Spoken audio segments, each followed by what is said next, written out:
بہن کی شادی۔ راحت کے گھر میں ہلچل تھی۔ اس کی چھوٹی بہن زینب کی شادی تھی اور گھر والے پورے جوش و خروش سے تیاریوں میں مصروف تھے۔ راحت جو کہ ہر معاملے میں اپنی بڑے بھائی والی اہمیت جتانا نہیں بھولتا، آج کلے سے باہر کھڑا تھا اور سوچ رہا تھا اب میری ذمہ داری ہے کہ دولہا کو تھوڑا انجوائے کرواؤں۔ رات کو دولہا آیا تو راحت نے اسے کمرے میں بٹھا کر اپنی مشہور چائے پیش کی۔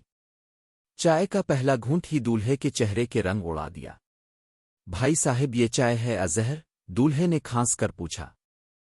راحت مسکرایا، ارے یہ ہماری فیملی ریسیپی ہے، اس میں ادرک الائچی تھوڑی سی ہلدی اور ہاں کلونجی بھی ڈال دی۔ دولہا صاحب نے ہمت کر کے چائے پی، لیکن جب راحت نے اپنی مشہور ڈرائنگ روم کی گانے بجانے والی پرفارمنس شروع کی تو وہ جان چھڑا کر بھاگنے لگا۔ زینب نے غصے سے بھائی کو دیکھا، بھائی جان آپ نے میری شادی خراب کر دی۔ راحت کا دل دکھا، وہ تو صرف اپنی بہن کے لیے ایک یادگار لمحہ بنانا چاہتا تھا۔ وہ خاموشی سے دولہے کے پاس گیا اور معافی مانگی۔ دولہا ہنس پڑا، کوئی بات نہیں بھائی صاحب، آپ کی چائے اور گانے دونوں ہی قاتل ہیں۔ سب ہنس پڑے۔ شادی کی رات خوشیوں سے بھر گئی۔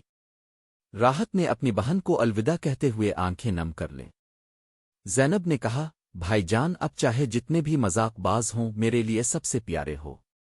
اور پھر راحت نے اگلے ہی لمحے دولہا کو دھکا دے کر کہا، سنو، میری بہن کو ہر حال میں خوش رکھنا ورنہ اگلی چائے میں ہلدی نہیں مرچیں ڈال دوں گا۔ 300 الفاظ۔